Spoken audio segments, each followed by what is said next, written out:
नमस्कार साथियों, जय हिंद। मैं मदन धाकड़ स्वागत करता हूं आप सभी लोगों का स्मार्ट साइंस क्लासेस के इस ऑनलाइन प्लेटफॉर्म पर। दोस्तों, इस वीडियो क्लास में हम रसायन विज्ञान का एक टॉपिक है जिसका नाम है पदार्थ की अवस्थाएं और अवस्थाओं में परिवर्तन से संबंधित प्रतियोगिता परीक्षाओं में पूछे जाने वाले महत्वपूर्ण प्रश्नोत्तर को हल करेंगे। शुरुआत करते हैं बिना देरी किए। दोस्तों, पहला प्रश्न हमारा, एक ही प्रकार का परमाणु निम्न में से किस में मिलता है? एक ही प्रकार का परमाणु निम्न में से किस में मिलता है? तो दोस्तों, आपको पता है कि अपनी क्लास में हमने डिस्कस करा था कि तत्व की जो परिभाषा होती है वो यहाँ पर उचित बैठती है, क्योंकि तत्व किसे कहते हैं? समान परमाणुओं के समूह को तत्व कहा जाता है। चलिए दोस्तों, बढ़ते हैं आगे।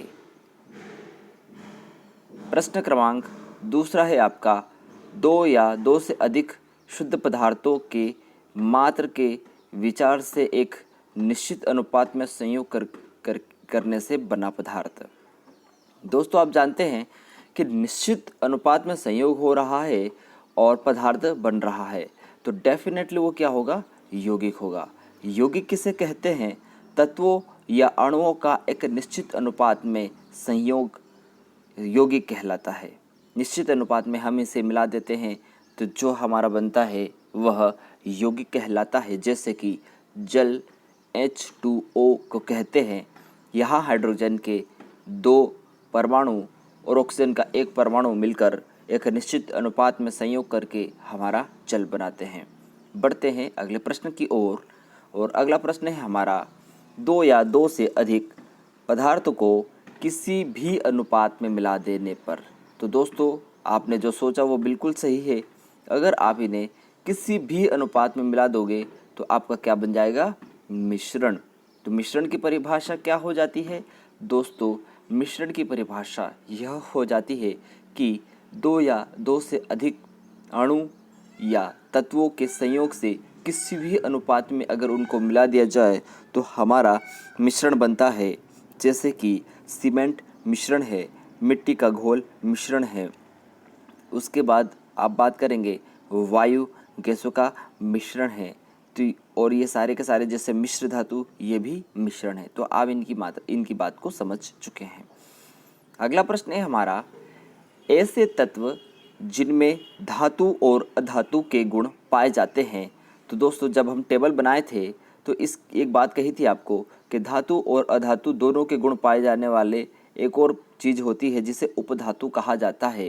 अंग्रेजी भाषा में इसे मेटोलॉइड कहा जाता है और इसमें धातु अधातु दोनों के गुण होते हैं। ठीक है। और अगर मैं धातु अधातु की बात करूं तो यहाँ पर आपको पता होना चाहिए कि एक ट्रिक होती है। कौन सी? भोले शिव ऐसी तेरी आत्मा जिए सब। तो यहाँ से थोड़ा बता देता हूँ। Boron, silicon, arsenic. भोले से बी यानी बोरॉन, शिव से एसआई यानी सिलिकॉन, एसी से आर्सेनिक यानी आर्सेनिक। इसके अतिरिक्त और क्या हो सकता है? भोले शिव एसी तेरी से हो जाएगा टेलुरियम। फिर आ जाता है आत्मा से हो जाएगा एटी का मतलब होता है एस्टेटिन। जीए सब, लास्ट शब्द है हमारा जीए सब। तो जीए से क्या हो जाएगा? जीई का मतलब होता है जर्मेनियम। तो भोले हमने क्या डिस्कस करा? हमने डिस्कस करा, देखिए आप, हमने डिस्कस करा भोले शिव एसी तेरी आत्मा जिए सब। तो यहाँ से हो जाएगा बोरॉन, सिलिकॉन, आर्सेनिक, टेलुरियम और जर्मेनियम और एस्टेटिन। ये सारी के सारे आपकी क्या हैं? उपधातुएं हैं। चलिए दोस्तों, बढ़ते हैं आगे। कौन सी धातु विद्युत की कुचालक है? दोस्तों, एकमात्र ऐसी धातु है जो विद्युत की कुचालक है और वो है आपकी लेड। कौन सी दोस्तों? लेड धातु। बढ़ते हैं अगले प्रश्न की ओर। किस अधातु में धातुई चमक पाई जाती है? तो वो कौन सी अधातु है? आयोडीन। आयोडीन एक ऐसी अधातु है जिसमें धातुई चमक पाई जाती है। दोस्तों, ये सारी धातु अधातु की चीज़ें हम जब धातु अधातु को पढ़ेंगे विस्तार से तो आपको हर बात आपके मुंह पर होगी, इस बात का वादा है। परंतु अभी हम पढ़ रहे हैं पदार्थ के बारे में, तो कभी कभी इसके प्रश्न बीच में आ जाया करते हैं, तो आप निश्चिंत रहें, सारी बात आपको अच्छे से समझ में आएगी। निम्न में से कौन सी उपधातु है? तो दोस्तों, आप भली भांति जानते हैं कि अभी हमने बात करी थी कि ऐसी, तेरी, आत्मा, जिए, सब, ठीक है। तो बिस्मिस वगैरह सभी आ जाएंगे यहाँ पर। क्या आ जाएंगे? ये सभी के सभी उपधातु है, ठीक है। कौन सा?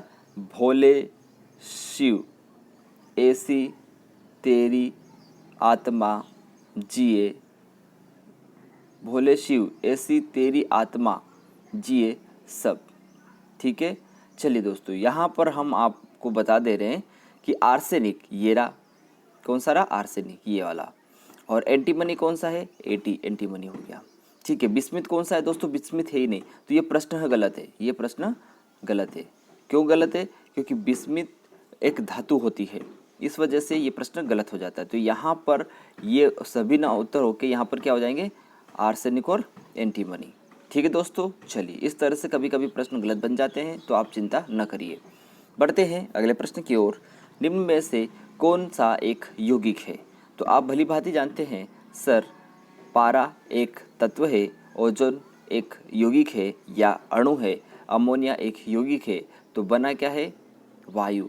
पारे का सूत्र क्या होता है? Hg। ओजोन का सूत्र क्या होता है? O3। और अमोनिया का सूत्र क्या होता है? NH3। और वायु का सूत्र क्या होता है? तो दोस्तों, वायु एक मिश्रण है और मिश्रण का कभी सूत्र नहीं लिखा जाता। जल एक यौगिक है। दोस्तों, क्या लिखा है? जल एक यौगिक है। क्योंकि दोस्तों, उसमें रासायनिक बंध से जुड़े हुए दो भिन्न तत्व हैं। जब भी यौगिक का निर्माण होता है तो वह निश्चित अनुपात में मिलते हैं, रासायनिक अभिक्रिया करते हैं और उस अभिक्रिया के फलस्वरूप बंधों का निर्माण होता है और हमारा यौगिक बनता है। तो आपका ऑप्शन सी बिल्कुल सही हो जाएगा, ठीक है। चलिए, बढ़ते हैं आगे। निम्न में से किस पदार्थ में ऑक्सीजन नहीं होता? तो दोस्तों, याद रखना, मिट्टी के तेल में ऑक्सीजन नहीं होता, मिट्टी के तेल में ऑक्सीजन नहीं होता। बढ़ते हैं आगे। कौन सा पदार्थ प्रकृति में तीनों अवस्था में पाया जाता है? तो पानी, जल, वाटर जिसे बोलते हैं, ये तीनों अवस्था में मिलेगा। ठोस अवस्था बर्फ होती है, द्रव अवस्था इसकी पानी होती है, जल होती है जिसे बोल सकते हैं, और गैसीय अवस्था इसकी जल वाष्प होती है जिसे आप नॉर्मली भाप बोल देते हैं। बढ़ते हैं अगले प्रश्न की ओर। अगला प्रश्न है, स्टेनलेस स्टील एक मिश्र धातु है जबकि वायु क्या है? तो इस प्रश्न को हम पहले ही सोल्व आउट कर चुके थे कि वायु गैसों का मिश्रण है।